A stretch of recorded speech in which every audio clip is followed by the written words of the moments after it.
acerca de estas áreas que a veces no está realmente tan conocida y pues justamente como mencionan, lo que no se conoce pues no se puede amar.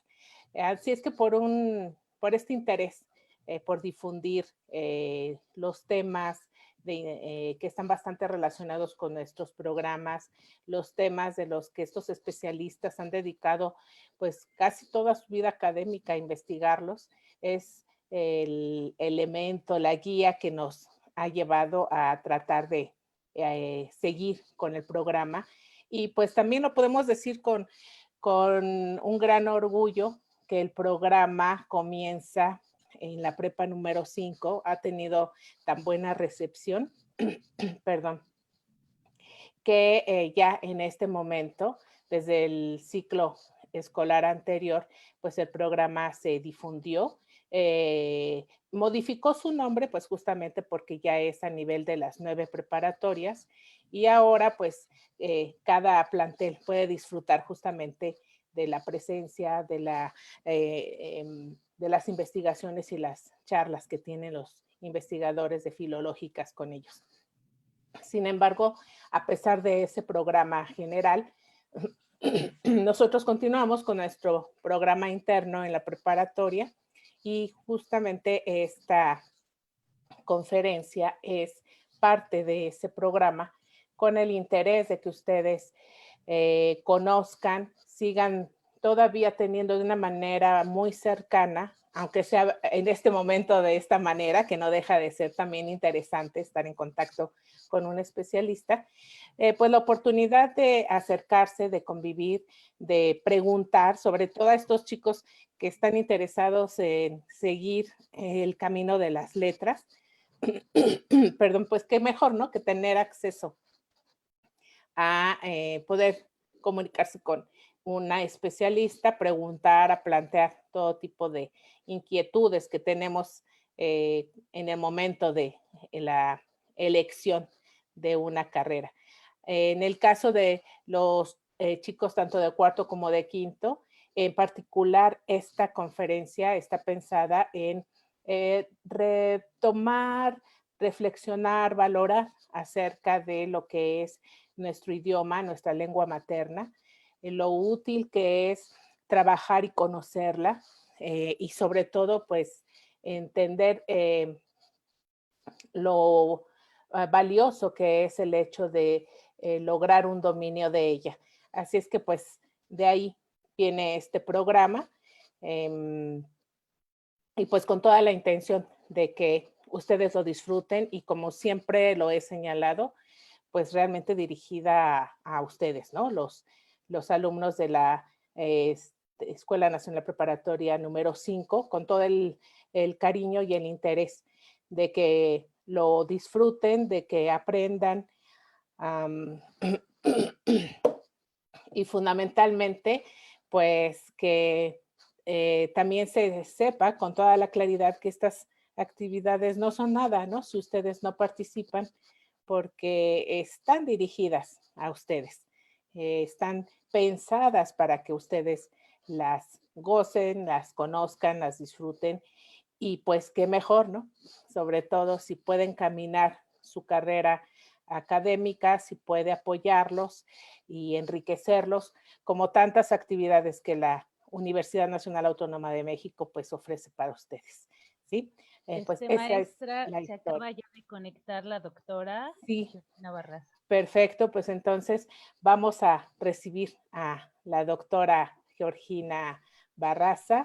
Buenas tardes, Georgina, un gusto tenerte aquí en el plantel número 5 de la Escuela Nacional Preparatoria. Hola Rosaura, Claudia, Pati, Edith. Muchísimas gracias por invitarme. Erika, ya te vi junto a mí. Muchísimas gracias por invitarme porque es fundamental que no perdamos de vista que hay un vínculo súper estrecho, parece una obviedad que es el vínculo súper estrecho entre la licenciatura y el bachillerato, pero pues lo olvidamos mucho porque los profes de licenciatura no venimos frecuentemente por estos lados y me da mucho gusto que ustedes tengan esta iniciativa de unirnos más de lo que ya estamos. Claro que sí, pues bienvenida. Georgina estaba hablando acerca de este recorrido, un pequeño recorrido de nuestro programa de Leer para Vivir, en el que tú también ya has estado participando, pero en la emisión general, podríamos llamarla así. Y pues vamos a dar inicio, chicos, con la conferencia de la doctora. Como siempre, pues les pedimos un comportamiento universitario de respeto. Tendremos este formato de la doctora expone y posteriormente vamos a tener una sesión de preguntas. Por favor, las preguntas, todas las dudas que tengan, vayan anotándolas y posteriormente, pues si las escriben a través del chat para que se puedan plantear. De la misma manera también como se está haciendo una transmisión en línea, pues de el mismo mecanismo, ¿no? Que a través del chat se puedan plantear. Y pues aquí la doctora Georgina estará haciendo todo lo posible por responder sus inquietudes. Y pues cedo la, perdón, doy la bienvenida y las gracias también a nuestras maestras queridas que están aquí. Por supuesto a Erika, que muy entusiasta comenzó también a apoyarnos. A la maestra Pati Sierra, que como dije, hemos empezado y seguimos caminando de la mano con este programa. Muchas gracias a la coordinadora del Colegio de Literatura, la maestra Pati Carrillo. Muchísimas gracias, Edith, porque yo sé que también eres parte fundamental para que esto se esté realizando.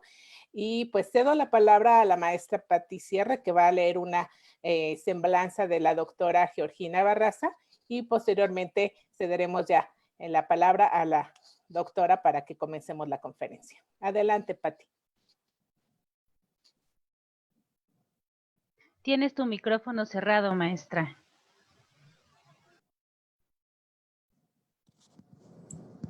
Ahora sí, muchas gracias. Buenas tardes, doctora. Nos da mucho gusto tenerla aquí y la recibimos con todo cariño y con mucho interés hacia la conferencia que usted va a impartir. Bueno, comienzo a leer la semblanza. Licenciada en Lengua y Literatura Hispánicas por la Universidad Nacional Autónoma de México, maestra en Lingüística Hispánica y doctora en Lingüística por la misma Casa de Estudios. Maestra en Lexicografía Hispánica por la Asociación de Academias de la Lengua Española. Lleva más de 10 años participando en los trabajos de la Academia Mexicana de la Lengua como gramática especialista en español. Cuenta con casi 20 años de experiencia docente. Es profesora de tiempo completo de la Facultad de Filosofía y Letras de la UNAM. Asimismo, en los sectores público y privado, ha llevado a cabo diversos talleres enfocados en comunicación no verbal y expresión facial de las emociones. De manera paralela, ofrece servicios de asesoría, capacitación y peritaje en comunicación no verbal y dirige el Seminario de Investigación del Lenguaje No Verbal en la Facultad de Filosofía y Letras de la misma institución. Obtuvo una certificación internacional en codificación facial de emociones en Oporto, Portugal, y formó parte del proyecto Diógenes, aquí en México, programa de formación de expertos de élite en la detección de mentiras y evaluación de la verdad. Asimismo, participó en el Seminario Internacional Evaluación de la Credibilidad Cognitiva basada en la ciencia, a cargo del doctor Albert Brigg y la doctora Sharon Leal. En el Seminario Internacional Entrevista Cognitiva, Técnicas Efectivas en Entrevista en la Investigación, a cargo del doctor Ronald Fisher. Su campo de estudio actual es la expresión de las emociones, la violencia y la maldad. Pues con esta semblanza tan amplia, tan reconocida, tan meritoria, maestra, le cedo la palabra y un placer estar con usted. Gracias. Muchísimas gracias, Pati. ¿Verdad, Pati? No, Claudia. Sí, Pati. Pati, hola. Gracias. Y muchas gracias nuevamente por la invitación. Ahora que tuve la curiosidad de ver cuántos participantes eran, casi me desmayo. Somos 192, o sea, tengo un montón de público. Espero que haya muchas preguntas, pero sobre todo espero que nos demos abasto para las respuestas. Por favor, muchachos, todas las preguntas que tengan, sí les pediría las notas al final. Sin embargo, si creen que es indispensable detener la exposición para que empecemos el diálogo porque les parezca algo muy relevante, por favor, deténganme. Si tienen alguna duda, porque sobre todo si tienen dudas, para que en ese momento aclare, y seguramente van a ser dudas de todos los demás. Sé que es difícil verlos a todos, precisamente porque son muchísimos, tengo solamente una pantalla y me voy a quedar sin pantalla. Entonces, por favor, interrúmpanme activando el micrófono y participando, y yo me detengo porque yo ya no los voy a ver a ustedes una vez que comience la participación, no hay ningún problema, ¿sale? Y déjenme Déjenme compartir mi pantalla que tengo por aquí. Presentación de las diapositivas y desde el principio. Ay, espérenme, algo me falta, que es compartir los sonidos de mi computadora. ¿Ya le están viendo? Ya nada más veo a Rosaura ahorita. Sí, sí se ve muy bien. Sí, ya se está viendo. Perfecto. Bueno, la plática para la que me invitaron, como habrán escuchado, yo me dedico a la lingüística, que quién sabe qué demonios sea eso. Cuando Rosaura me preguntó que cómo podíamos llamar a la conferencia, le pedí que no hubiera esa palabrota, ¿no? Porque nadie iba a saber, y dije, qué flojera, quién sabe qué demonios sea la lingüística. Entonces decidí que se llamara ¿Para qué sirve saber sobre la lengua?, que es mucho más amplio, y además creo que lo vincula, o intenté vincular esta participación con el tema de todo el ciclo de conferencias, que es leer para vivir. Y trataré de vincular a lo que me dedico, o lo que son en la actualidad mis intereses, y la formación de lingüística que da la propia universidad, para vincularlo, como ya les decía, con el tema de las conferencias. Bueno. Pues, primero que nada, les voy a pedir que me hagan favor de aguantar tantito, porque lo que voy a exponer en los primeros minutos va a parecer que no tiene absolutamente nada que ver ni con leer para vivir, ni mucho menos con el estudio de la lengua. Pero me importa mucho aclararles este punto. Les voy a preguntar. Si alguien sabe, ya sé que a lo mejor no quieren, no les es cómodo activar el micrófono, o tienen ruido ambiental, o no tiene micrófono su compu. Entonces, si me lo pueden decir por chat, yo trataré de leer el chat ante esta pregunta. Con que me digan sí o no, sí, pues que me digan de qué va, ¿sale? ¿Ustedes saben qué son las neuronas espejo? ¿Alguno de ustedes? Aunque digan no, por favor, en el chat para que... Debo confesarles en lo que me dicen. ¿Quién es yo? ¿Edith? No. No, Edith, no, ahí voy. Ah, vale, ya te vi. Sí, hola. Anda, vale. Según lo que yo sé, las neuronas espejo son las neuronas que se encargan de ciertas actividades que hace el cuerpo de manera casi reflectiva, como bostezar. Éndele. Oye, vale, ¿y tú qué vas a estudiar? Yo quiero estudiar filosofía. ¿Quieres estudiar filosofía? Pues fíjate que se relaciona el asunto, aunque parece acá de neurociencia, también con la filosofía. Sí, vale, tienes toda la razón. Son este grupo de neuronas que particularmente se descubrieron se descubrió por una casualidad, que existen y que nos sirven para, entre otras cosas, para las actividades automáticas y sobre todo las actividades de imitación. Aquí les traje un video de 5 minutitos que les quiero compartir para que más o menos tengan, si está muy fuerte el volumen, me avisan, déjenme ponerlo a la mitad. Un video que les quiero compartir de 5 minutitos para que los que no sepan qué son las neuronas espejo, más o menos tengan una idea, y para que sigamos.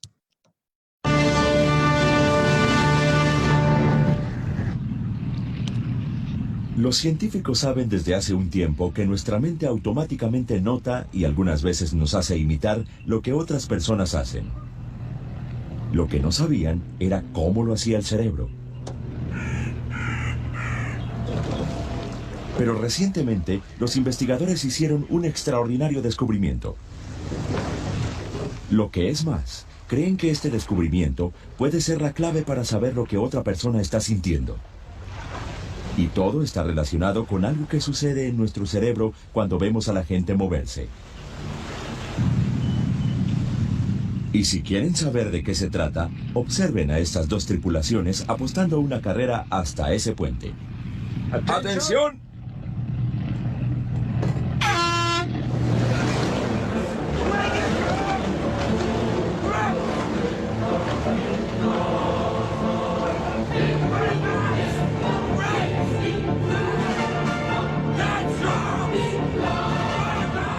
Parece que el secreto para entender lo que las personas sienten está en observar sus movimientos.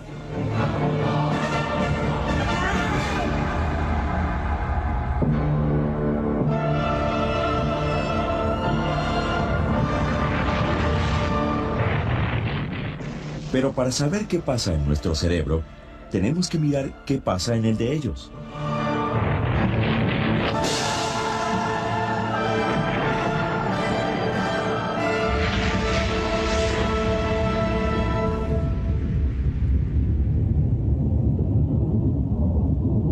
Una zona especial del cerebro controla cada uno de los movimientos físicos que ellos hacen. Pero en esta zona hay también un pequeño racimo de células que ayudan a preparar su cuerpo para el siguiente movimiento. Cada acción, que en este caso es remar, tiene su propio diseño exclusivo.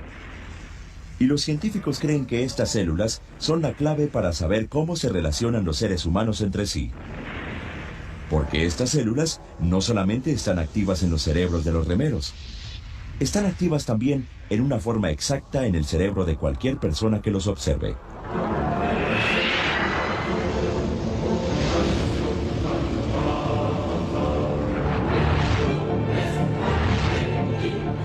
En otras palabras, las células que les ayudan a estos individuos a remar están activas en nuestros cerebros también, como si estuviéramos remando. Por eso se llaman neuronas espejo.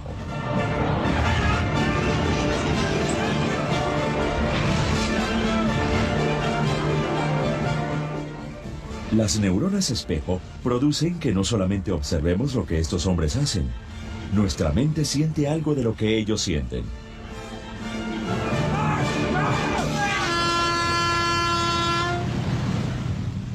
Aunque no hayamos hecho el trabajo pesado. Pero todo esto, ¿cómo afecta nuestra vida social? Bueno, si sabemos lo que la otra persona siente, probablemente sabremos lo que piensa. Nuestras neuronas espejo nos ayudan a leer la mente de los demás. La lectura de la mente es la habilidad que nos permite saber, o por lo menos hacer una conjetura informada, de lo que la otra persona piensa. Es una de las habilidades más asombrosas que posee la mente humana. Y lo que es más, lo hacemos sin esfuerzo aparente. Observemos a esta mujer. En un instante, podemos adivinar lo que piensa. Aburrimiento. Y lo que es más, al leer la mente de la persona que está a su lado, podemos descifrar por qué se siente así. Deseo. ¿Y qué pasa con el tercero que observa esta escena? Diversión. Evidentemente le parece divertido que este hombre corteje a una mujer que no lo encuentra atractivo. Mientras ellos leían sus mentes entre sí, nosotros leíamos las de ellos. Y lo que sucedió en nuestro cerebro para hacerlo posible es asombroso.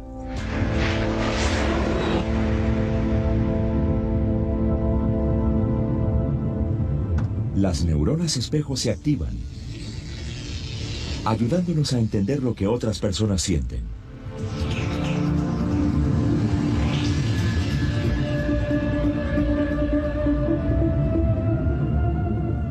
Y luego, muchas otras partes del cerebro se impulsan. Zonas que nos ayudan a reconocer expresiones faciales. zonas que nos permiten recurrir a recuerdos y experiencias pasadas, y la zona que une toda esta información y decide qué significa. Muchas partes diferentes del cerebro trabajan en coordinación para lograr esto, y todo sucede en un instante. Muy bien, muchachos. Bueno, pues ese es el resumen de qué es una neurona espejo. Me importa mucho el término porque hay otro concepto que me interesa vincular, que es, muy probablemente ustedes ya lo habrán visto en secundaria y lo van a ver en prepa, que es la plasticidad neuronal. Es decir, nuestro cerebro es capaz de generar a lo largo de la vida más redes neuronales y conexiones nuevas. Por supuesto, entre más jóvenes somos, es mucho más fácil que se creen estas nuevas redes neuronales. Entre más viejos es más difícil que se creen, pero de todas maneras somos capaces de lograrlo. Al mismo tiempo, también antes, cuando yo estudiaba la secundaria, en el año 1 caña, a mí me enseñaron que nacíamos con un número determinado de neuronas, así como las mujeres nacemos con un número determinado de óvulos, y que si esas neuronas se mueren, ya no era posible la regeneración neuronal. Sin embargo, en la actualidad se ha visto que hay ciertas zonas del cerebro que sí se pueden regenerar y volver a producir neuronas. Son poquitas, pero sí se puede. Entonces, hemos conocido un montón del cerebro y esos nuevos descubrimientos cerebrales también nos llevan a vincularlos con cómo utilizamos la lengua y cómo la lengua incluso se vincula con ciertas activaciones cerebrales. Por eso me interesa mucho el tema de las neuronas espejo. ¿Qué pasa? Como ya decía Vale, bueno, las neuronas espejo nos permiten imitar los movimientos de las otras personas, movimientos corporales, pero también expresiones faciales. Generalmente estas imitaciones, dejémoslo todavía en el nivel de imitaciones, se dan entre personas que nos agradan o con las que formamos grupo. Generalmente, si ustedes tienen novio o novia, generalmente o habrán visto que amigos se ennovian con alguien, empiezan a ver cambios de conducta y empiezan a ver que se parecen a su novio o a su novia. Dicen, ay, oye, pero es que hasta las palabras que utilizas ya son las palabras de él o de ella. Eso se debe a las neuronas espejo, a un efecto de imitación. ¿Para qué sirve desde el punto de vista social imitar a alguien? Para darle el mensaje de que pertenecemos al mismo grupo y que nos tenemos que proteger, antes incluso de que haya mensajes verbales. Entonces, esto sucede entre amigos, entre novios, entre familias, y como verán, pues eso parece que sucede solamente con los seres humanos, pero les traigo 2 videos para que, precisamente como decía Vale, uno del bostezo, para que vean cómo en primates también hay neuronas espejo, y ahora les explico por qué, para qué servirían en el caso de los primates.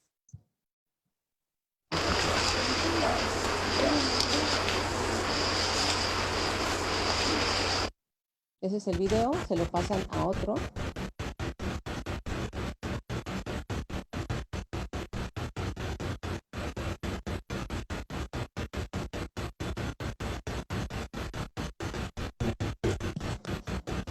Que en cuanto lo ve, el mismo video que nosotros vimos, en cuanto lo ve, inmediatamente después él también bosteza. ¿Para qué me sirve imitar a los demás? También para que los demás en el mundo animal no me ataquen. ¿Por qué? Porque si yo le digo que soy igual a él, significa que pertenecemos al mismo grupo y que para preservar la especie no me va a atacar. Pero también esto sucede, la existencia de las neuronas espejo se entiende, por tanto, explica su existencia en estos animales que viven en grupo.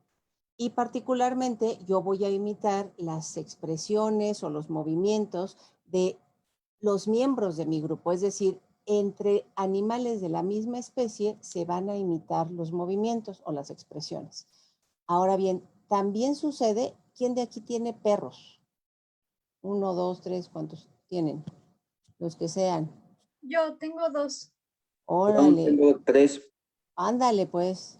Va, ok, me parece muy bien. Les traje otro video. Yo también tengo una perra que, por cierto, está aquí dormida, de cómo actúan las neuronas espejo con los perros. Ay, Dios mío, el volumen estuvo muy duro. Déjenme bajarles el volumen, porque yo lo oí tremendo. Aquí está.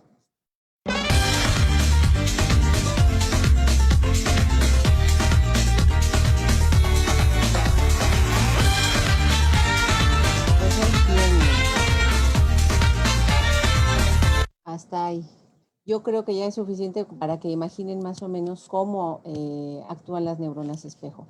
¿Qué pasa con los perros? ¿Por qué este perrito imitaría o intentaría imitar el movimiento de los humanos que están alrededor?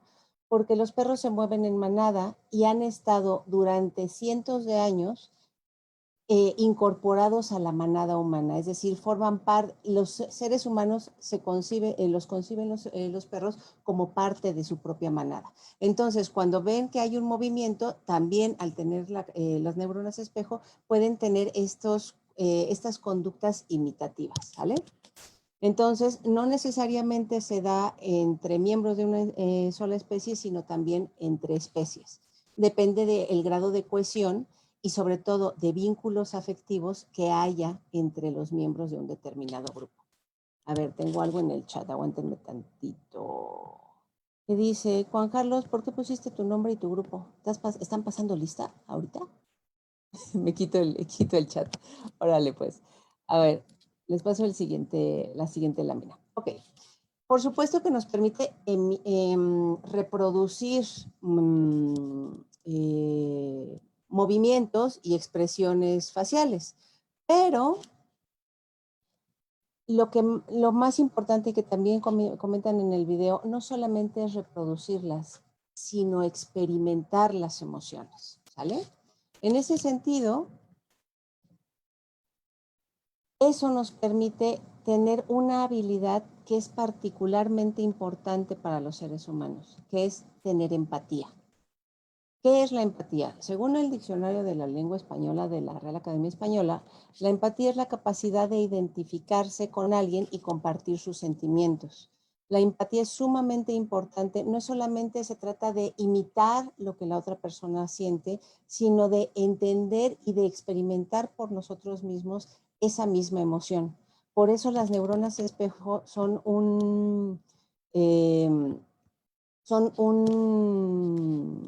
la existencia de las neuronas espejo es fundamental para nuestra vida social y para el comportamiento y para entender cómo nos relacionamos entre seres humanos.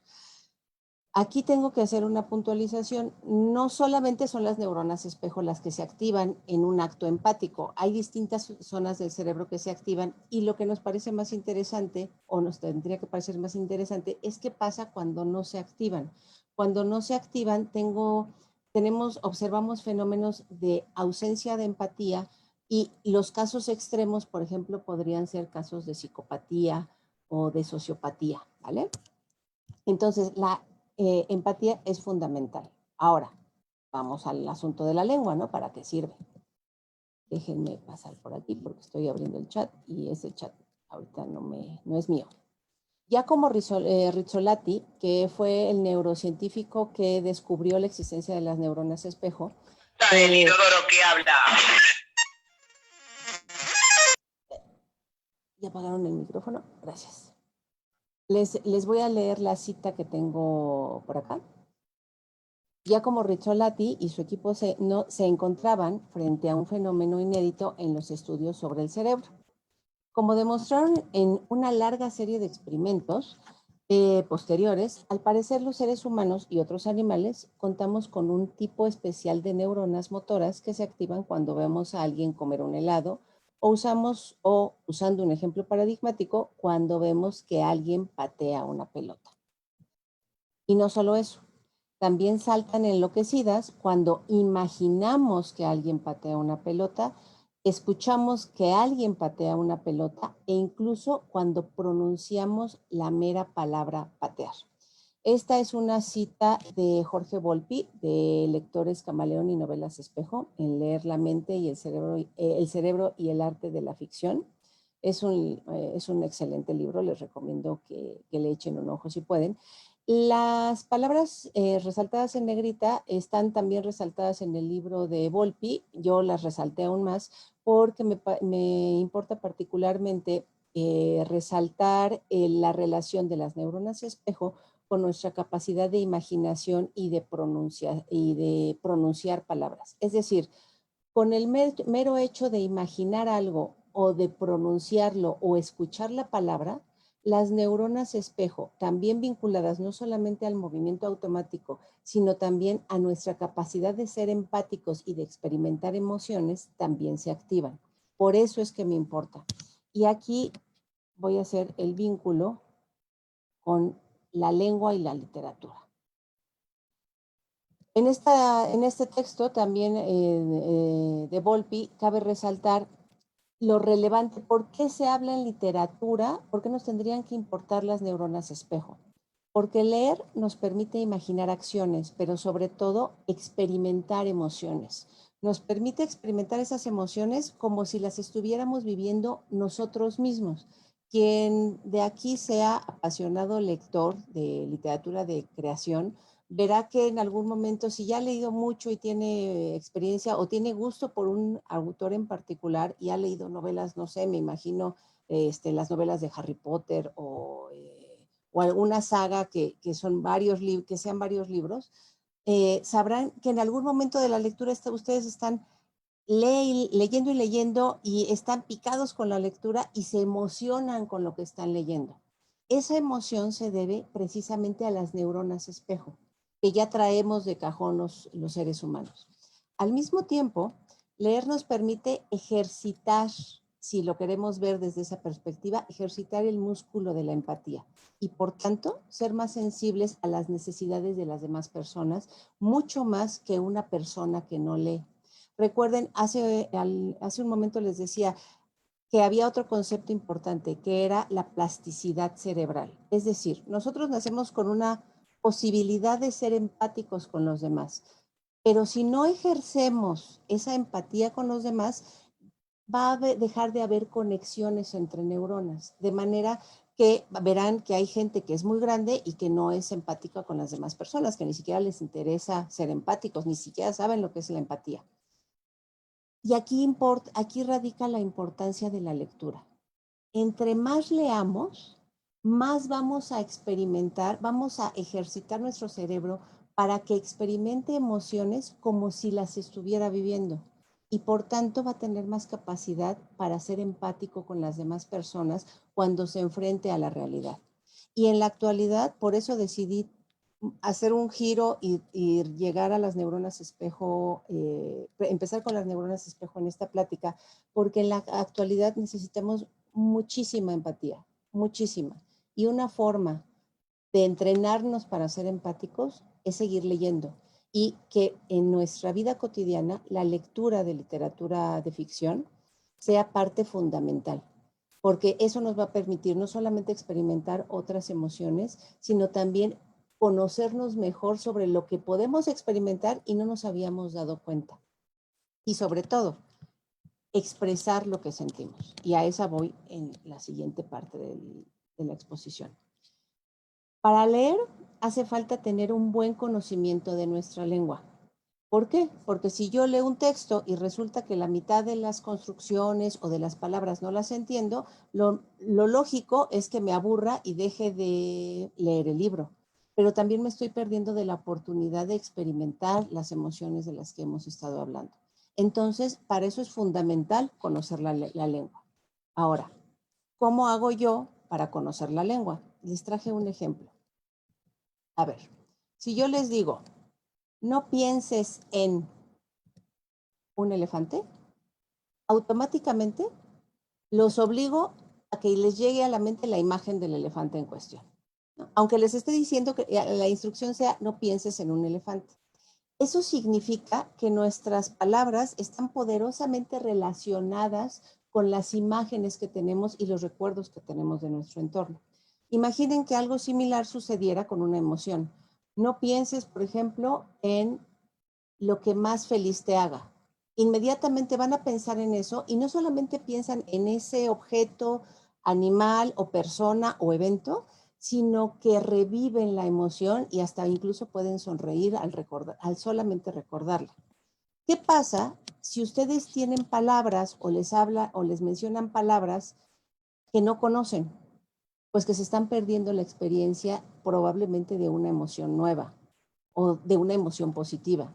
¿Qué pasa cuando yo tengo una realidad a la que no le puedo dar un nombre? Que yo no puedo compartir la emoción con las demás personas. Por ejemplo, esta, que es un atardecer que está precioso, que tiene colores rojos, que se ve cálido, podemos ver un lago, las nubes, cómo pasa los rayos del sol a través de las nubes e incluso cambia de rojo a anaranjado y finalmente termina en rosa y lila y morado. Todos esos colores tienen, esa imagen tiene un nombre y esa imagen me puede estar evocando emociones y hacerme sentir bien. Y resulta que no la puedo nombrar. ¿Para qué sirve conocer la lengua? Para comunicarme con los otros y también seguir comunicando emociones. ¿Alguien sabe cómo se llama esto que estamos viendo, que no es atardecer? Arrebol. Es el arrebol, ¿no? Exactamente, es el arrebol. Cuando las nubes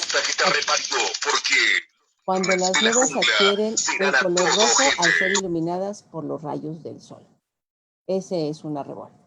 Entonces, pero si yo no sé qué es un arrebol y yo no lo asocio con una imagen preciosa que me haga feliz, aunque me digan la palabra arrebol, pues no me va a provocar nada en el cerebro.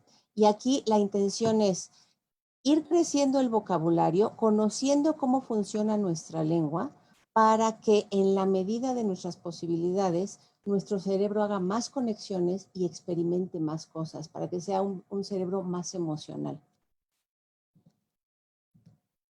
¿Qué hace entonces un lingüista? ¿Y qué hago yo? ¿O qué intento hacer yo? Que es, un lingüista se dedica al estudio de la lengua.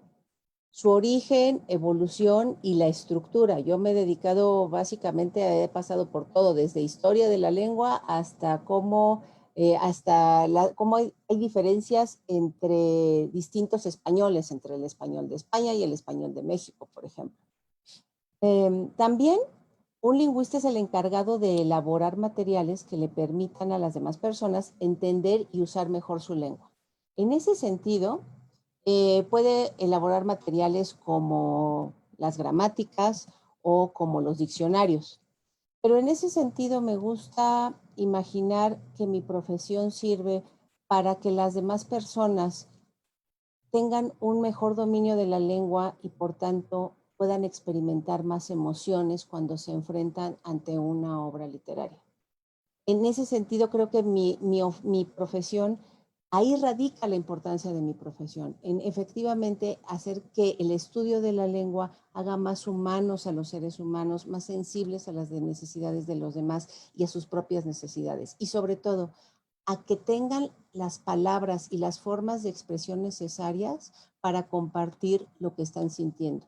Y muchas veces en la actualidad lo que tenemos es que lamentablemente estamos perdiendo la posibilidad, no tenemos las palabras para expresar lo que sentimos y si no tenemos las palabras no vamos a recibir la ayuda necesaria. En este periodo de confinamiento hemos tenido miedo, tristeza, enojo, pero esas son las emociones básicas. Hemos tenido emociones muchísimo más finas y no sé si a ustedes les pase, pero a mí me pasa muy frecuentemente que no sé específicamente qué siento.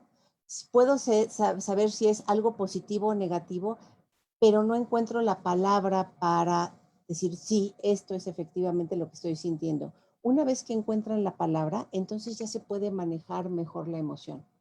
Por eso es que es importante el conocimiento de la propia lengua y el manejo adecuado de nuestra lengua para poder expresar lo que sentimos y entender cómo experimentan los demás las emociones. Pues fue cortita porque pensé que iban a tener muchas dudas, espero que tengan muchas dudas porque tampoco los quiero abrumar con más. Tenemos un rato de preguntas.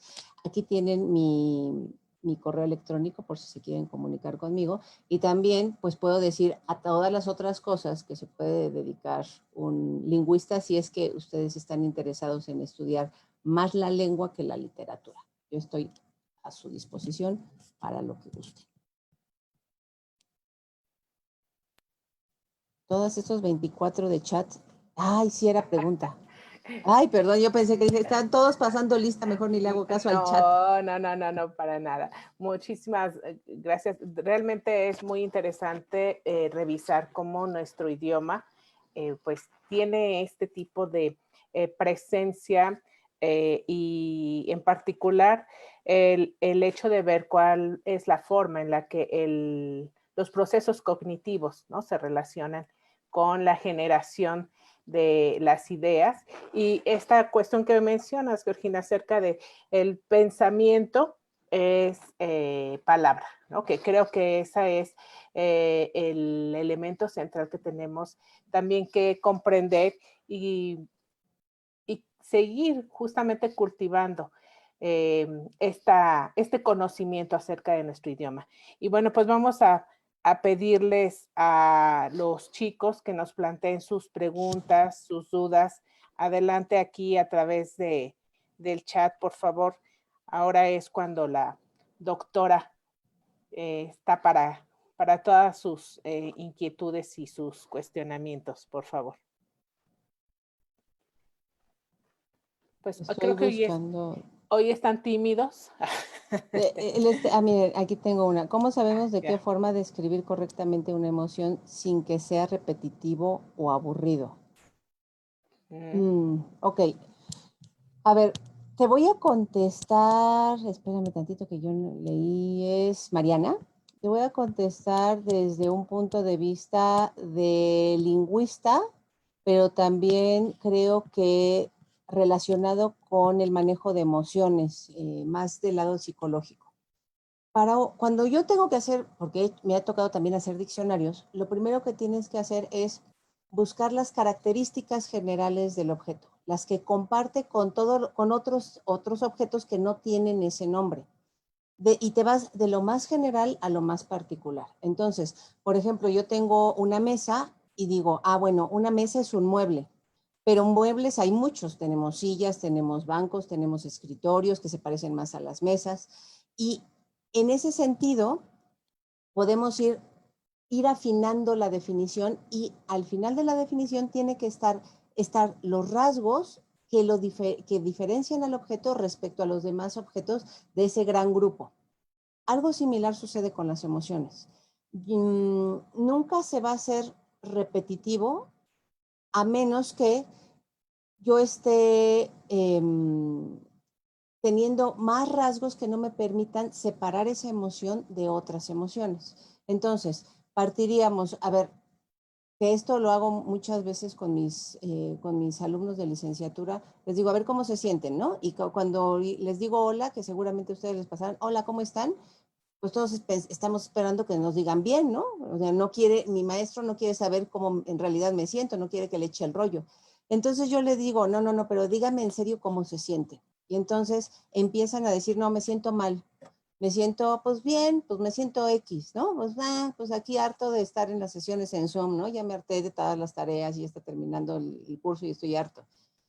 ¿Qué pasa si nos quedamos solamente con el bien y el mal? El bien y el mal es un avance, ¿eh? Saber si nos estamos sintiendo bien o si nos estamos sintiendo mal es el primer paso para de reconocer qué tipo de emoción estoy sintiendo.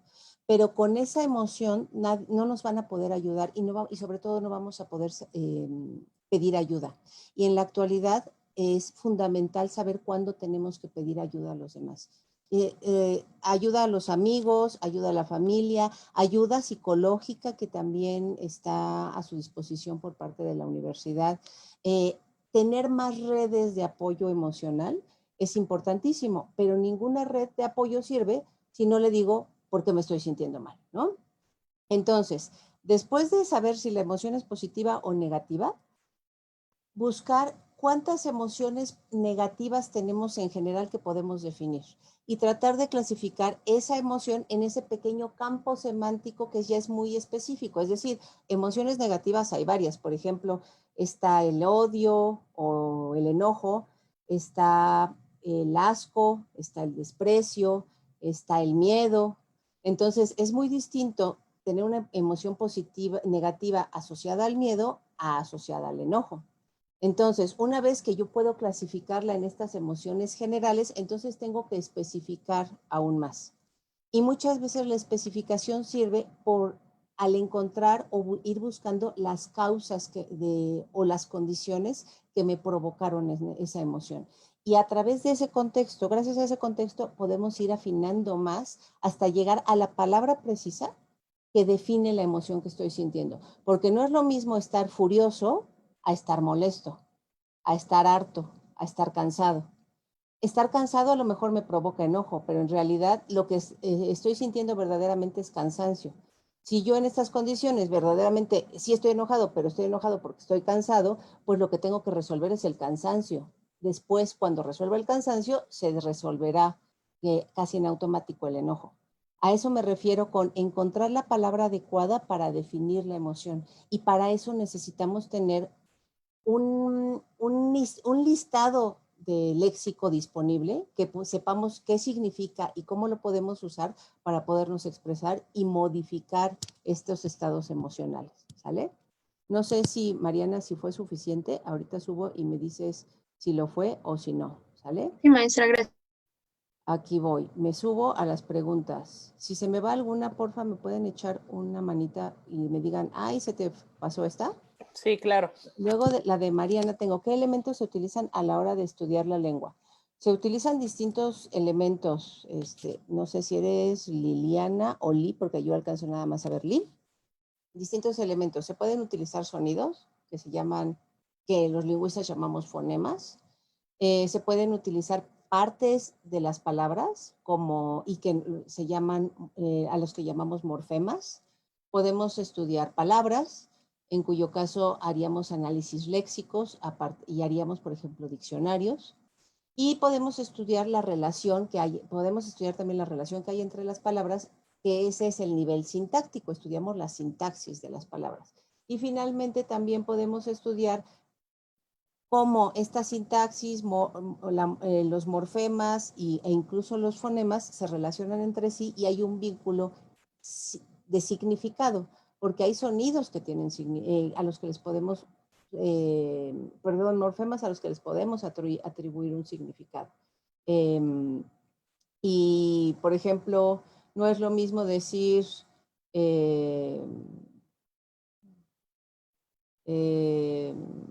casa que casita, ¿no? El diminutivo me da un matiz de significado. Entonces, todos esos niveles los podría estudiar un lingüista, dependiendo de lo que les interese, ¿vale? Luego, ay Dios mío, me fui hasta arriba en los mensajes. Espérenme, déjenme pasar la lista. Sí, bueno, si quieres te voy apoyando. Ah, perfecto. Con la lectura, sí. Sí, Por favor. Mauricio Carvajal pregunta, ¿cómo puede ayudar el estudio de la sintaxis o la morfología en el incremento de todas estas vivencias? Uy, pues miren, yo les voy a recomendar, bueno, sí les voy a recomendar, pero a lo mejor, ¿por qué no lo leen en un par de años más? Este autor, que es Sándor Márai, que este es uno de mis libros favoritos, El último encuentro, es uno de los autores que me ha tocado leer que mejor describe qué está sintiendo una persona, pero no a través de una palabra, sino de toda la construcción sintáctica. Son frases completas que me dicen, yo me he detenido leyendo a Márai y digo, esto lo he sentido e identifico la emoción y me identifico con el personaje. Eso se logra no solamente a través de adjetivos calificativos que hagan referencia a emociones o a sustantivos, sino con toda la construcción sintáctica. Entonces yo les recomendaría que le echaran un ojo a Márai porque, les digo, de todos los autores que he leído, creo que es el autor que con mayor precisión refleja las emociones del ser humano. Entonces, sí, por supuesto que se puede y por supuesto que es importante tener un dominio, un buen dominio de la lengua para poderlo expresar. ¿Cuántas veces ustedes y sus papás no se han enojado y ustedes están muy enojados con sus papás y ni siquiera saben cómo decirlo? Decirlo los va a liberar de la presión emocional que implica incluso sentir la impotencia de no poder expresar lo que siento. Eso me genera otra emoción adicional. Entonces, tener las palabras para poder articular lo que estoy sintiendo y el mensaje correcto para que le llegue bien a mi receptor es fundamental. Porque no le van a decir, pues es que estoy muy enojado contigo, papá, porque me caes gordo y estoy harto de ti, ¿no? Eres insoportable, porque eso va a cortar la comunicación. Tienen que saber cómo articular su mensaje para seguir teniendo relaciones con esas personas y tener esos vínculos con las personas que les importan. Por eso también es importante la sintaxis, no solamente el léxico. Sí, muy bien, doctora. María de la Paz pregunta, aparte de leer, ¿qué podemos hacer para aprender nuevas palabras? Ok, para aprender nuevas palabras. Pues no necesariamente solamente leer literatura, no me refiero, por supuesto que me refiero en principio a leer literatura de ficción, pero creo que una otra forma de aprender nuevas palabras es seguir estando en comunicación con las demás personas. Yo me he cansado me siento muy frustrada como lingüista cada vez que escucho las quejas de, ay, es que los jóvenes ya no tienen tanto léxico. La verdad es que tienen un léxico muy pobre, no se comunican y ve las cosas que hacen, ¿no? ¿Qué es eso de ALB? Bueno, todos lo sabemos, pero no lo vamos a decir aquí, ¿verdad? ¿Qué es eso de que no saben usar los signos de puntuación? Pues no es cierto, porque resulta que ustedes utilizan perfectamente bien otras abreviaturas. Compártanme más abreviaturas de las que utilizan. Utilizan palabras nuevas que nosotros no conocemos y no porque no las conozcamos significa que ustedes tienen un lenguaje pobre. Creo que ustedes en las redes sociales son de los hablantes más creativos que hay. Constantemente están generando nuevas palabras y están cambiando e incrementando su vocabulario. Entonces, aunque no lo crean, ustedes, y aunque los demás les digan que no es cierto, que no tienen léxico, son de los más productivos en la actualidad. La diferencia que hay es la forma en que nos comunicamos. Ustedes son generaciones que están muy acostumbradas a interactuar en redes sociales, es más, pueden estar en la misma mesa comiendo y al hermano mandarle un WhatsApp mientras están comiendo en la misma mesa y nosotros no, nosotros estamos muy acostumbrados a la interacción cara a cara o a que nos llamen por teléfono, ¿no? Todavía los papás extrañan o extrañamos que nuestros hijos no nos llamen por teléfono, sino que todo lo arreglen con WhatsApp, ¿no? Y yo, pues yo no escucho la voz de mi hijo, se va a quedar mudo un día de estos porque nada más puro WhatsApp y puras caritas, ¿no? Por las caritas también expresan emociones, ¿no? Y si no ponemos la carita, también nos indignamos cuando al final del mensaje no me manda un beso. Entonces, no es el soporte a través del cual se comunican el que posiblemente les sirva para adquirir más léxico. Si yo nada más me quedo en un solo soporte, como por ejemplo el WhatsApp o Facebook, pues voy a tener el léxico que me permita comunicarme en Facebook. Tengo que hacer un esfuerzo para saltar de soporte de comunicación y ver cómo adquiero más vocabulario. Pero la mejor adquisición de vocabulario es la del vocabulario que me sirve para comunicarme con los demás. Lo demás se va a volver lo que llamamos los lingüistas vocabulario pasivo. A lo mejor lo reconozco, pero pues no lo uso. Para eso sí, lo mejor es la lectura de literatura. Pero lean de todo, porque en todo hay nuevo léxico. Lean los periódicos, escuchen el radio. También de escuchar se aprende el léxico. Escuchen radio, escuchen podcast. Ya sé que la televisión hay veces que no tanto. Ahora en TikTok pues tienen subtítulos, ya tienen más video y también sé que ustedes son mucho más visuales, entonces a lo mejor ver más videos pero cambiando de tema, con el cambio de tema de todas maneras van a adquirir nuevo léxico. Entonces, entre más curiosos sean, más léxico van a adquirir. Sin necesidad de estar pensando, a ver, me voy a sentar 10 minutos y aquí estos 10 minutos van a ser para que adquiera léxico. Así no funciona el asunto. El léxico tiene que estar vinculado con mi realidad y con las cosas que a mí me importan para que yo me acuerde de esas palabras. Si eso no me importa, se va a ir al cajón de lo inútil y el cerebro es muy sabio en ese sentido. Todo lo que no sirve lo desecha y se va a la basura, lo olvido. Entonces, siempre todo lo que aprendan tiene que vincularse y ser útil para ustedes. Así es.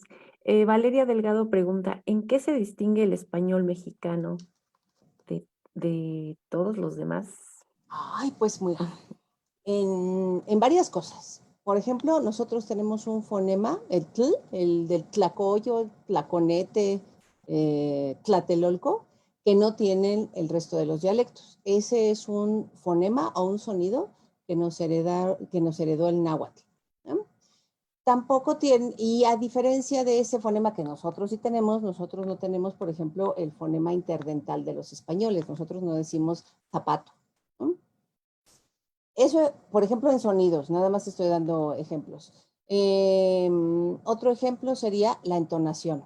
A nosotros, cualquier extranjero, si ustedes han conocido, por ejemplo, un español, les dicen que hablamos cantadito. Y entonces nosotros decimos, ay, ¿pero por qué? ¿A poco hablo cantadito? Pues sí, hablas cantadito, a que te lo acabo de confirmar, ¿no? Hablas cantadito. Nosotros tenemos una entonación más, pues, como melodía, ¿no?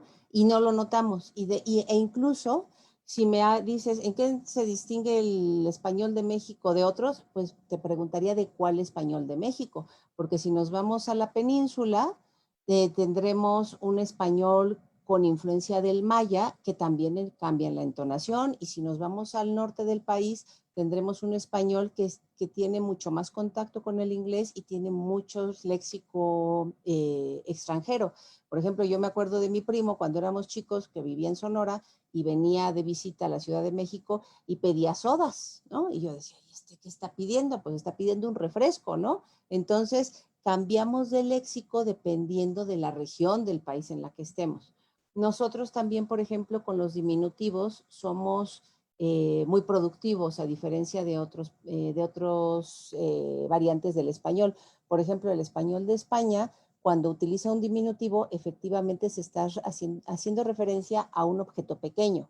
Si yo le digo, me da un cafecito, a lo mejor me trae una taza chiquitita como de café express y ese es su cafecito. Para nosotros, echarnos un cafecito pueden ser 2 litros de café y nos la pasamos platicando toda la tarde. Le podemos decir para que nos atienda la señorita de la ventanilla de trámites, bueno, cuando nos atendían en físico, le podemos decir señorita, a pesar de que veamos que parece ser una señora de unos 60 años, con canas, o incluso que esté embarazada.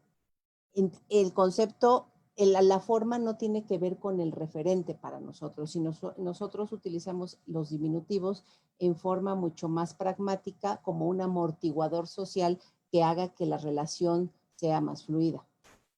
¿Y qué otro ejemplo podría dar? Pues creo que ya.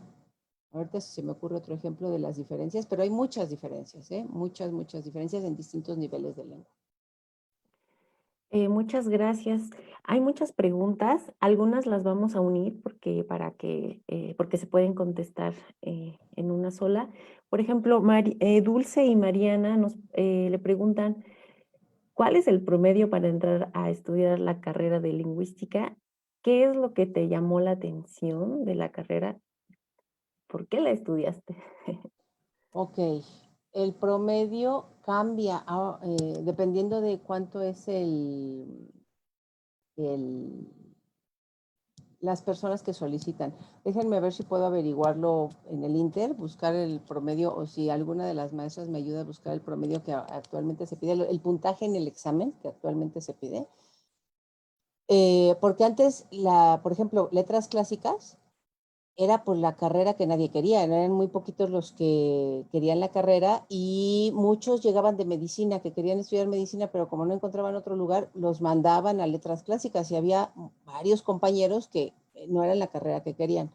Yo sí escogí la carrera que quise, bueno, en teoría. Espero que mi mamá no esté viendo este Facebook Live porque la voy a ventanear. cuando yo quise estudiar, me tocaba en quinto para pasar a sexto, que era para mi área, escoger la carrera, a mí se me ocurrió decirle que pues, no tenía ni idea y no sabía expresar que, no sabía ni siquiera lo que me gustaba, tenía cierta idea, ¿no? Pero no tenía la palabra de la carrera. Y entonces me puse busque y ella quería que yo estudiara actuaría, porque pues era una carrera, pues no me iba mal en matemáticas, ¿no? Hasta ese momento. Ni decía, pues sabe sumar, seguramente, y actuaría. Yo conozco un actuarial que le va muy bien en la vida, entonces mi mamá insistía en actuaría. Y yo decía, pues no tengo ni idea, busqué y me di cuenta que yo quería estudiar restauración de arte. Primero pensé que arqueología y ya luego lo afiné más, busqué la especificidad, como les decía en la definición, y me di cuenta que quería estudiar restauración de arte. Pero esa cosa se estudiaba fuera de la UNAM, en la Escuela Nacional de Antropología e Historia, todavía se estudia. Y entonces mi mamá gritó y dijo, por supuesto que no, te costó mucho trabajo entrar a la UNAM en el examen de admisión de prepa como para que dejes el pase automático. Así que primero estudias una carrera en la UNAM y luego estudias lo que tú quieras, ¿no? Y entonces dije, bueno, y entonces me leí todo la guía de carreras, en ese momento era en Física Bicote, y veía qué me pedían como estudiante de entrada y de salida, y fui acortando las posibilidades hasta que me quedaron pues muchas de ciencias sociales, y en esa época yo era una lectora voraz de García Márquez, también por mi mamá. Ya había leído casi todas las novelas de García Márquez, me encantaba, las audotas, y decidí que, bueno, pues estaba entre letras alemanas y letras hispánicas, pero no sabía alemán, entonces dije, pues no, pues mejor hispánicas, y así llegué. Entonces dirán, ay, pues llegaste de churro, ¿no? Bueno, he conocido gente que me dice que porque las chicas de psicología eran muy guapas, por eso decidí estudiar psicología, así que no me siento tan mal, ¿no? Yo llegué, por lo menos me gustaba leer. Entonces, cuando llegué, me di cuenta que pues no me disgustaba la carrera, y en el primer semestre tuve mi primera clase de lingüística y me enamoré profundamente de la lingüística. Dije, es que combina, sí, lo que me gusta de la literatura, pero tiene más estructura en cuanto a ver, a mí no me gustaba, a ver, vamos ¿a qué quiere decir aquí el autor? Yo soy más de, por lo que quiso decir, lo escribió, ¿no? Pues si hubiera querido decir otra cosa, hubiera puesto otra cosa, ¿no? En ese sentido, no soy muy buena para el análisis literario interpretativo.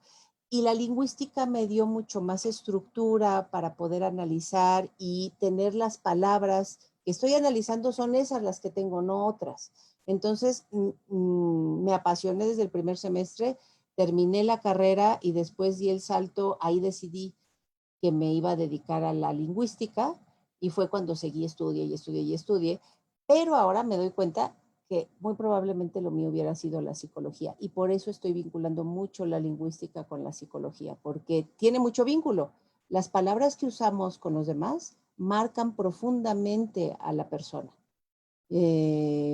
Por eso es la base de la terapia, pero también es la base de las relaciones humanas. Lo que nosotros les decimos a las personas que nos quieren y que queremos, determina su comportamiento, determina cómo se van a sentir a futuro. Y creo que eso es lo más importante de saber y tener conciencia de las palabras que estoy diciendo. Doctora, como dato, el puntaje para ingresar para Ciudad Universitaria son 98 puntos. ¿De 100? Para la FESA Catlán son 82, y en modalidad abierta en Ciudad Universitaria 79, y el promedio mínimo es de 7. 98 puntos de 100. Hoy, pues ya casi ya me siento hasta cirujana, oigan. Qué difícil entrar en letras hispánicas. Y además, de todas maneras, ahorita vamos a estar en línea, así que no, yo creo que va a cambiar precisamente porque habrá algo que se quede a distancia. Creo que le estamos encontrando alguna conveniencia a la distancia. Pero es una carrera apasionante, es maravillosa. Pese a que, de todas formas, yo pronto me fui al lado oscuro de la fuerza con la lingüística. Me apasiona la literatura, y ahora que la leo por placer, no porque me la dejan de manera obligada, tengo autores consentidos como Maray, que ahora les recomendé. A Murakami me encanta, por ejemplo, son autores. El entrenamiento para leer lo adquirí en la carrera, pero la pasión por los autores, esa sigue siendo mía. porque me di cuenta de que esta experimentación es como irte de vacaciones sin necesidad de pagar nada. Nada más tienes tu libro y te emocionas y la emoción es gratuita y es tuya y tú la puedes revivir y cambias y lees el libro un año después y ya estás encontrando nuevas cosas. Esa parte no se la pierdan. Es maravillosa de la literatura. ¿Cuál crees que es la característica común de la lingüística en el aspecto cultural? ¿Característica común con qué? No entendí bien la pregunta, a ver si... Me filtran las preguntas para ver si no me Sí. las salto. En cuanto a la presentación, preguntan si las neuronas espejo se relacionan con el proceso que llevamos a cabo cuando aprendemos a hablar.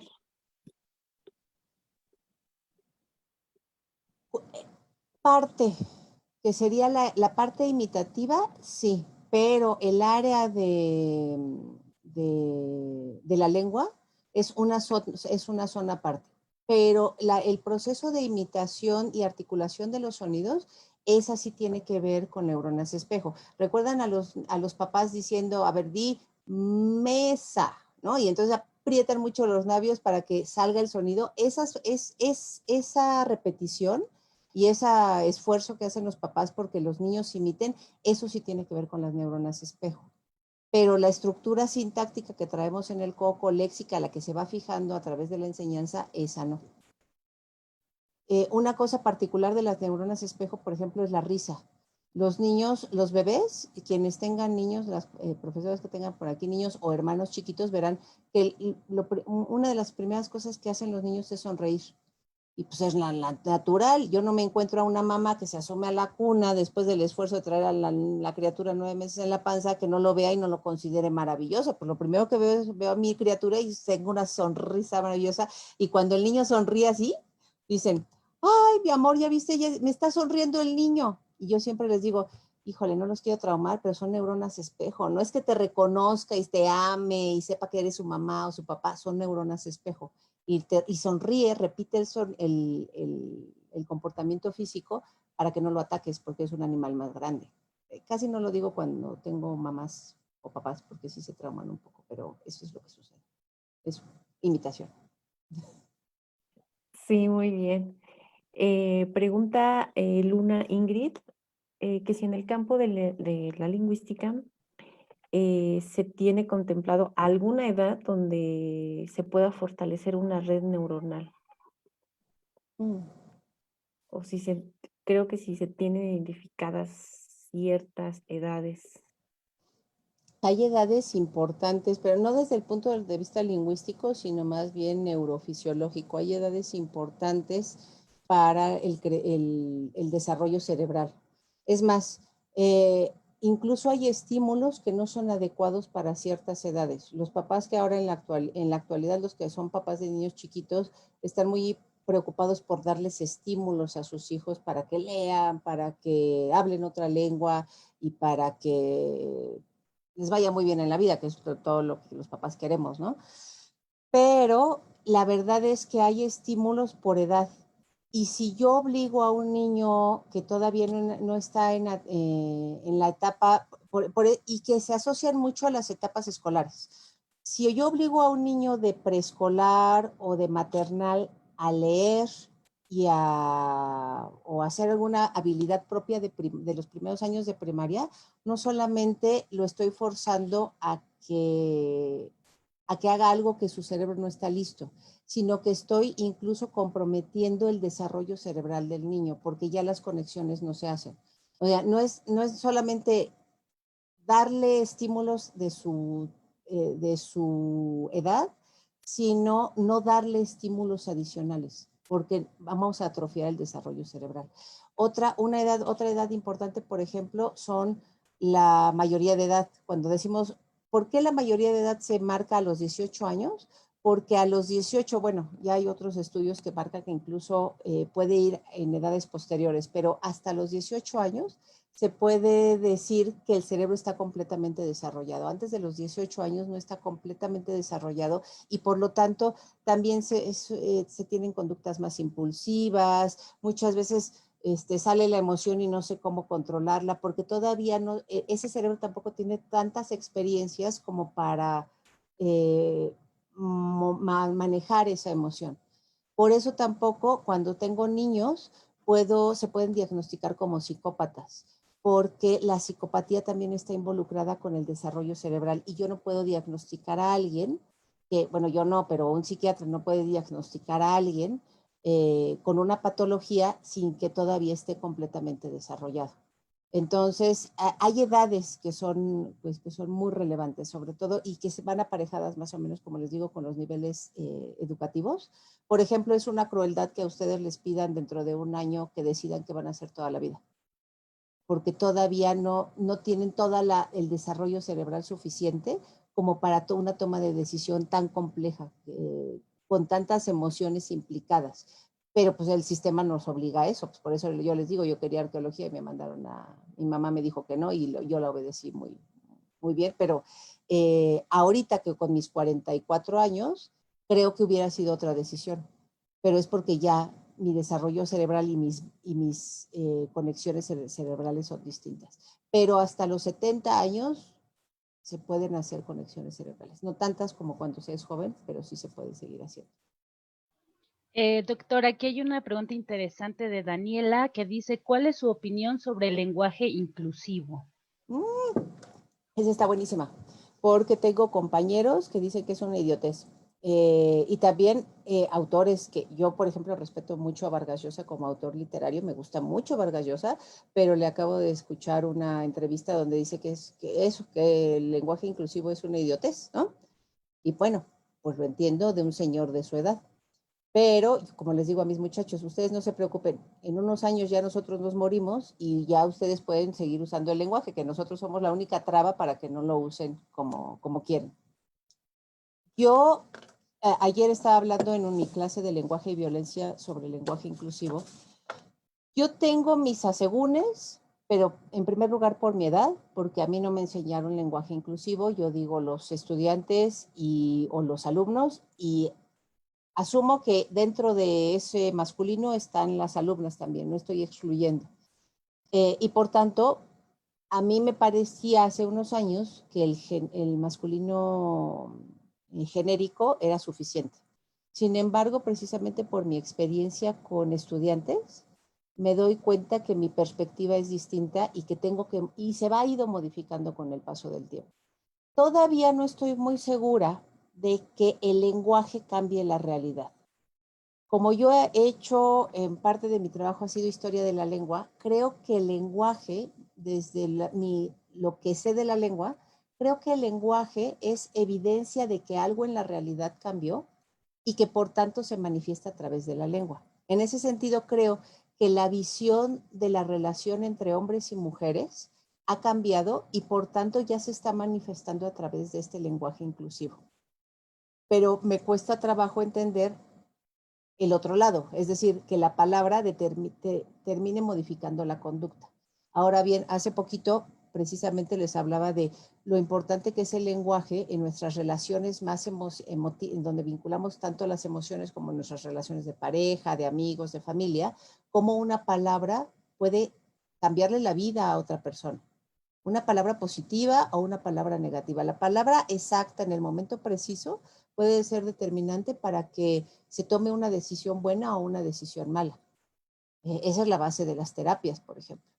Entonces, también por otro lado, creo que el lenguaje es muy poderoso en ese sentido, pero siempre cuando hay una emoción vinculada alrededor de las personas que están interactuando o el léxico mismo va cargado emotivamente hablando. En ese sentido, decir los niños y las niñas no tiene una carga emocional. Ese es el lado que dudo. Pero de que va a cambiar la lengua, por supuesto que va a cambiar y yo estoy a favor. Yo escribo, nada más no les digan a mis colegas porque a lo mejor me patean. Yo escribo, cuando les mando mensajes a mis chavos, yo escribo con @, con X y con E, porque quiero seguirme comunicando con ellos. No necesariamente es algo que yo utilice de manera inconsciente y en automático diga los niños y las niñas, los estudiantes y las estudiantes. Pero cuando soy muy consciente de con quién me estoy involucrando, y quiero seguir comunicándome con ellos, por supuesto que me adapto lingüísticamente hablando.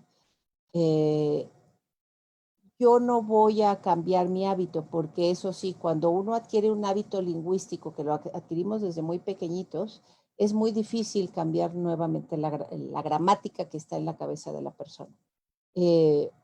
Pero yo creo que sus hijos o los hijos de sus hijos muy probablemente hagan el cambio a una morfología distinta del español.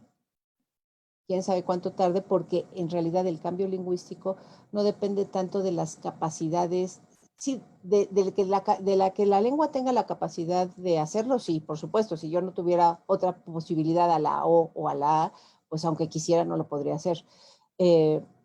Pero depende más de cambios externos a la lengua, de cambios sociales, políticos, religiosos. Esos son los que determinan.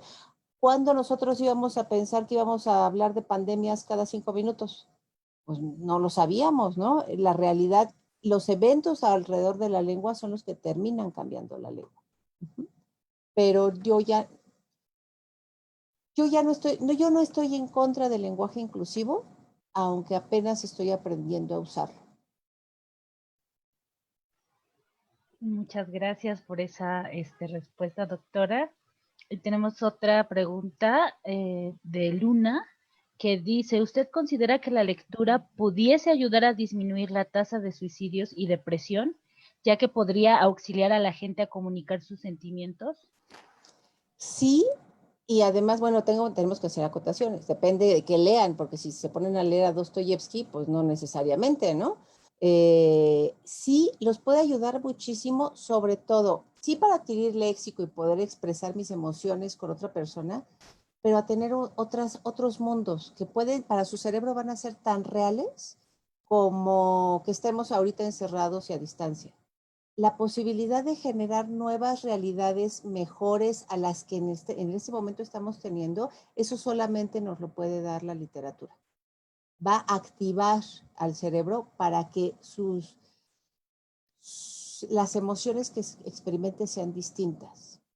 En ese sentido, creo que tendrían que acercarse a sus profesoras de lengua y literatura para que les den ese tipo de recomendaciones, porque no es cualquier novela. Es más, por ejemplo, yo les prohibiría ahorita leer a Saramago en el ensayo sobre la ceguera, por ejemplo. Ahorita no, al ratito, a lo mejor. Hace unos 5 años yo decía, yo llevo leído el ensayo sobre la ceguera de Saramago como 5 o 6 veces y me encanta Saramago. Pero hasta hace 6 años, pues era literatura de ficción, ¿no? Y ahorita me da miedo encontrarme en Saramago y encontrar la realidad que estoy viviendo en esa misma literatura.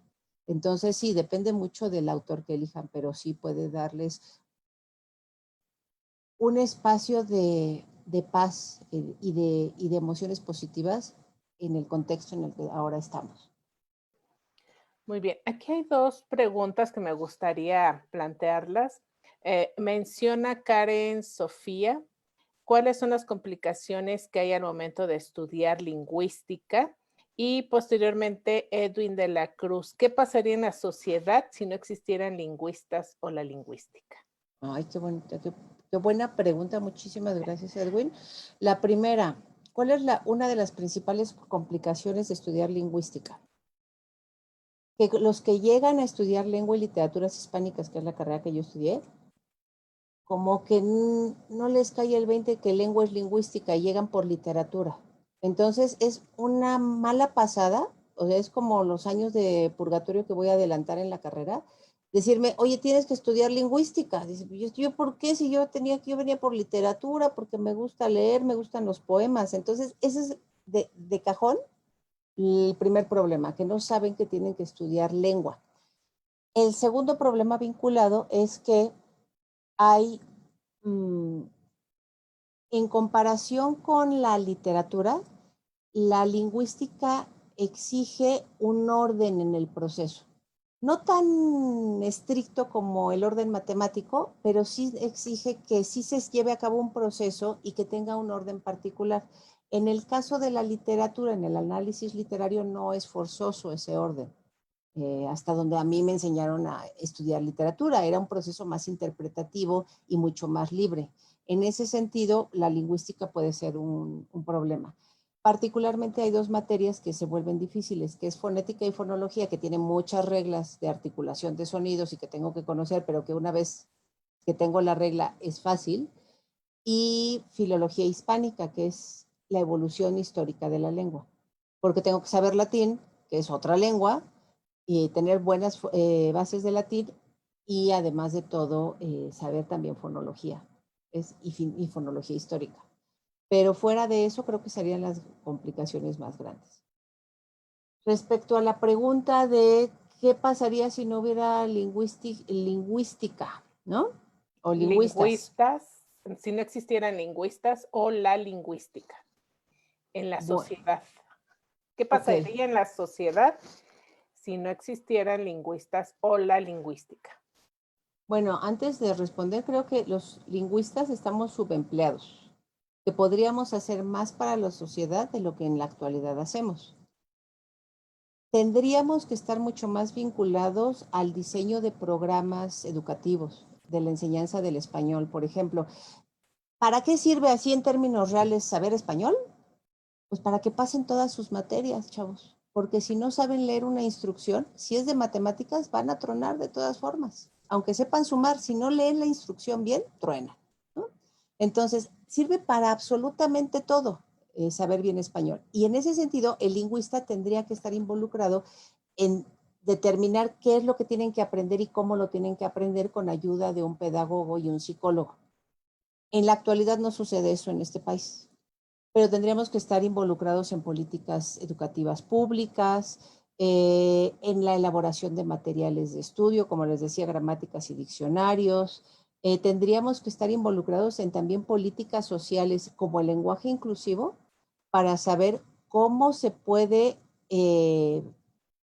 adecuar de mejor manera las modificaciones sociales que estamos observando. He visto listados donde dicen, a ver, en esta oficina va a haber lenguaje inclusivo y aquí hay ejemplos de lenguaje inclusivo. El trabajador y la trabajadora, el médico y la médica, pero luego llegan a, por ejemplo, poner el albañil y la albañila.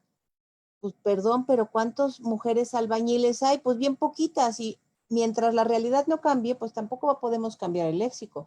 El microbusero y la microbusera, pues hay bien poquitas microbuseras. Entonces, mientras la realidad no cambie, tampoco va a cambiar el léxico. Por ejemplo, antes no había presidentas, había presidentes, y posteriormente empezamos a entrar las mujeres en el mundo laboral, y entonces se hizo una pequeña adecuación que era la presidente, pero se mantenía la forma neutra, y después hasta adaptarse a la presidenta. Entonces, este tipo de adecuaciones no es nada más para ser políticamente correctos, dar una lista de lo que debe ser, sino que me tengo que asesorar con un lingüista para ver cuál es la mejor política educativa y social para difundir las modificaciones que se están observando. Los lingüistas, por supuesto, también podemos estar en la edición de textos. ¿Por qué es importante que seamos buenos correctores? Pues porque lo que les va a llegar lo tienen que entender. Estamos en la corrección de estilo, en la enseñanza de lengua, en la investigación, para no decir barrabasadas como que los jóvenes no tienen léxico, pues si no tuvieran léxico, que se entienden a señas o a qué, ¿no? Entonces, para hacer investigación y entender cómo nos relacionamos como sociedad en las distintas generaciones. Tenemos un montón de trabajo por hacer, y más ahora creo que falta trabajo y que se necesita el trabajo del lingüista en vinculación con otras áreas, como por ejemplo la psicolingüística y la neurolingüística, porque ya hay avances en otras disciplinas que están vinculados con la lengua. Entonces ahí hace falta el trabajo del lingüista. Muy bien. Hay dos preguntas aquí. Hay muchas que todavía faltan, pero voy a plantearte estas porque me parece que son generales y hay como más inclinación a ellas. Menciona, es que ya aquí me lo cambiaron. ¿Cómo influye la literatura en el desarrollo de un país? Muchísimo, muchísimo, muchísimo. Si partimos de que para el individuo desarrollarme internamente y cerebralmente, no me refiero al alma, al espíritu, sino ya desde un punto de vista más científico, puramente científico, cerebralmente, desarrollar conexiones a partir de lo que imagino y del ejercicio de imaginación al que me obliga la literatura, y por tanto me hace experimentar más emociones, ser mucho más sensible a las emociones de los demás. Imagínense que todos fuéramos sensibles a las situaciones que están viviendo las demás personas de nuestro entorno, ya no digan del país, de nuestro entorno. Y vamos haciéndolo mucho más grande hasta llegar a nivel nacional. Ayer en mi clase de violencia y lenguaje me pasaron un video y yo no daba crédito. Era un profesor de ciencias políticas de la UNAM, que además de todo lo graban porque ni siquiera les da lo mismo que los estén grabando, que estaba diciendo a una chica que había salido de COVID que pues que ya conocía, que llevaba 14 años dando clases en la UNAM, que ya todos sabían que era muy estricto y que no era la Virgen de Guadalupe para hacerles milagros, que no le pidieran nada y que tenía que entregar las cosas como tenían que entregarse y que si no, ya sabía lo que pasaba.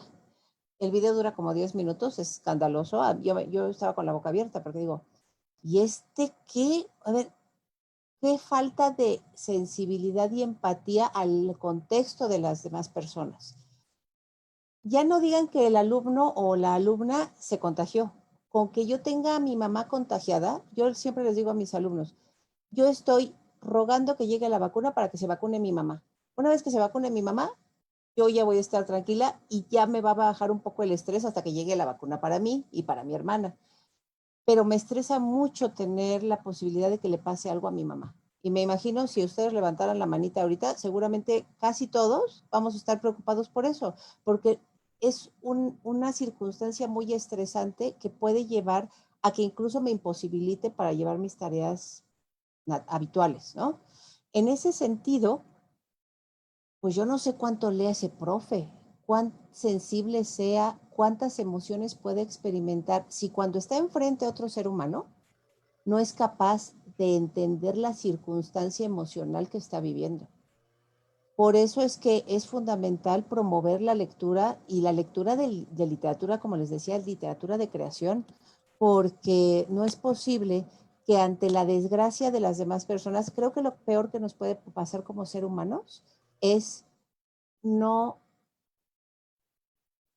ser sensibles a la desgracia de otra persona, del otro ser humano que tengo enfrente.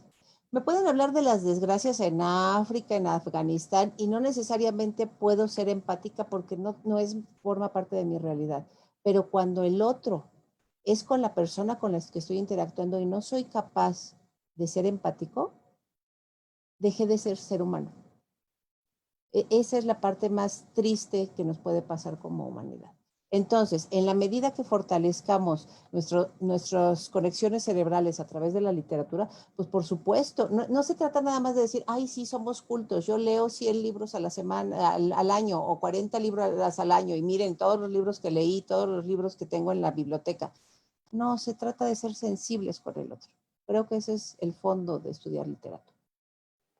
Muy bien. Y dos siguientes, y yo creo que con esto terminaríamos la sesión. Quiero señalar a los chicos, no se preocupen.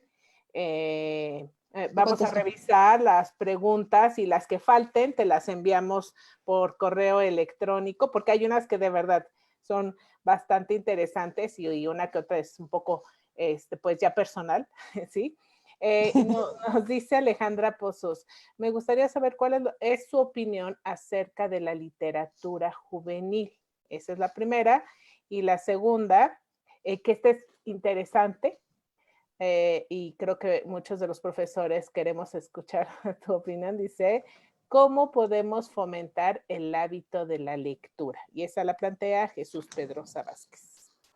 Ok, sobre la literatura juvenil. Vamos primero por la de literatura juvenil. Creo que es fundamental que haya buenos creadores de literatura juvenil porque, como les decía, todo, incluso la empatía es un hábito, ¿no? Y a mí me cayó mucho el 20 cuando estaba hablando en terapia porque necesitaba terapia. Ya en algún momento de la pandemia me di cuenta de que yo ya estaba tronando y no podía sola. Me impactó mucho saber, reconocer cuál era mi emoción de cajón. Todos tenemos una emoción de cajón que es con la emoción con la que reaccionamos ante todo, casi ante todo. Lo primero que hago cuando se me acerca alguien es esto. Lo primero que hago cuando no me llega la comida a tiempo es esto. Porque son hábitos. Entonces yo habitúo a mi cerebro a experimentar esa misma emoción ante todos los estímulos y no nos damos cuenta de eso. Para cambiarlo, tengo que también cambiar la conexión que estoy haciendo y la relación que estoy haciendo. Para poder experimentar a través de la literatura, también tengo que generar el hábito, el hábito de generar más emociones a partir de la literatura. Pero como les decía, cuando les enseñé este libro de Maray, híjole, sí para mí fue buenísimo, pero a lo mejor a ustedes no les gusta porque no están en el momento de vida en el que les tenga que gustar.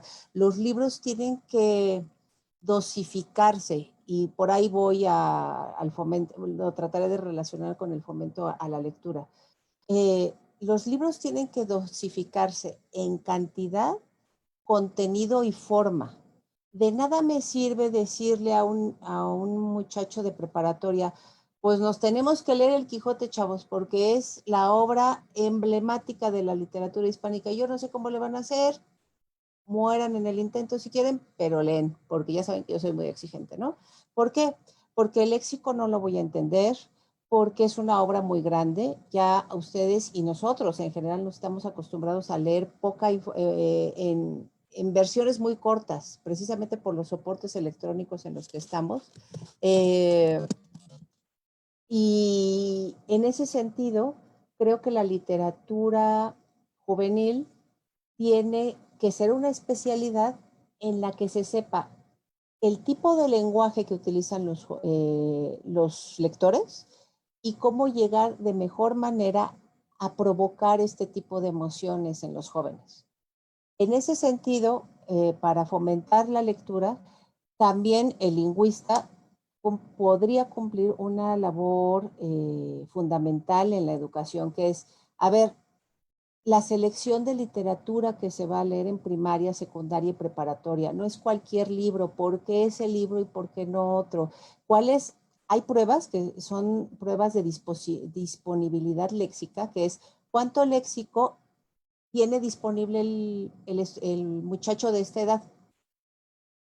Si yo sé de cuánto léxico dispone, sé qué tipo de texto puede leer y cuál no puede leer. Aunque para mí sea buenísimo Maray, si tiene un tipo de léxico que ustedes no dominan, lo primero que van a hacer en la quinta línea es decir, fuchi la guacala, no entiendo nada, vamos a tirarlo a la basura. Y eso es otra cosa bien importante, que es, nosotros tenemos una cosa, hay una hipótesis también de neurociencia que se llama marcador somático. La hipótesis del marcador somático se basa en ¿qué? En que nosotros tenemos un estímulo y a ese estímulo que viene del exterior le damos un marcado positivo o negativo. Y ya lo marcamos, ¿no? Me fue muy mal, me cae mal la vecina, ¿no? Ya. Pero cuando llega una persona parecida a la vecina, nuestro cerebro crea una especie de memoria. Entonces, aunque no me haya hecho nada la otra persona, pero se parece a la vecina que me cae en la punta del hígado, mi cerebro en automático la premarca, de manera que yo puedo tomar una decisión antes para evitarme el coraje de tener una grosería por parte, como lo tuve, el problema que tuve con la vecina anterior. Entonces, en cuanto la veo, me cae mal. Eso es el marcador somático. Y el cerebro actúa en todos los contextos de la misma manera. Tengo un estímulo, lo voy marcando. Y en la medida que voy haciéndome más viejo o teniendo más experiencias, los voy marcando. Porque es importante que la literatura juvenil sí sea para jóvenes. Porque si mi primera experiencia fue muy mala, ya no voy a querer seguir leyendo. Y me estoy perdiendo de una posibilidad riquísima en literatura. Por eso es importante, incluso desde el punto de vista neurocientífico, saber qué tipo de textos les doy a los estudiantes. constantemente medir disponibilidad léxica, temáticas literarias y la elección de los textos tendrían que ser trabajos de lingüista para un buen fomento de la literatura. Porque lo que a mí me gustó a los 15 años no necesariamente les va a gustar a ustedes, porque ya pasaron un chorro de generaciones, ¿no? Y no necesariamente va a ser significativo para ustedes. Creo que ya. Muy bien. Pues muchísimas gracias, Georgina. De verdad ha sido una plática bastante enriquecedora. Unos enfoques muy distintos y sobre todo muy actuales respecto a lo que es la lengua, su relevancia, su importancia. Y pues con todas las preguntas que los chicos nos plantean, que te haremos llegar las que faltan, me parece que de verdad has venido a dar un giro completo a la forma en la que seguramente varios de nuestros alumnos perciben al idioma, ¿sí? Te agradezco de verdad encarecidamente que hayas aceptado estar aquí con nosotros. Agradezco, por supuesto, a todos los alumnos del plantel número 5 de la Escuela Nacional Preparatoria el hecho de estar aquí, de estar tan participativos. Estaban al principio un poquito tímidos, pero después, mira, ya tenemos todas estas participaciones, estos comentarios que te haremos llegar. Y pues obviamente también agradezco a las maestras que han apoyado por completo para que esto se pueda realizar. Y pues le cedo la palabra a las maestras Erika y a la maestra Edith. Y nuevamente la invitación a los chicos para que sigan estando presentes y disfrutando de este programa que es Leer para Vivir, ¿sí? Gracias, Georgina. Gracias a ustedes. Igual, doctora Barraza, agradecerle, muchísimas gracias, ha sido muy interesante, nos ha revelado muchas cuestiones y personalmente tengo alumnas y alumnos que quieren estudiar lingüística y estaban ansiosos por esta conferencia. Muchísimas gracias. No, gracias a ustedes. De igual manera, doctora, muchas gracias. Aquí también tengo que mencionar que un grupo mío de Prepa 4, de la Prepa 4, también está presente aquí en la conferencia. Entonces, justamente para poder dar mayor alcance a esto que efectivamente, ¿no? ¿Para qué sirve la lengua? ¿Cómo la utilizamos? ¿No? Entonces, maravillosa su conversación, los años de experiencia, evidentemente, se asoman en cada una de sus palabras, y pues definitivamente muchas gracias. Nada, me queda como comentario personal, yo tomé clases con usted en la facultad, entonces, Hola. Un placer reencontrarnos nuevamente por aquí, doctora. Híjole, ¿en serio qué tomaste conmigo? Español, tomé, sí, me parece que fue español el que tomé con usted. Espero que no haya sido tan malo el español. No, para nada. Gracias, Edith.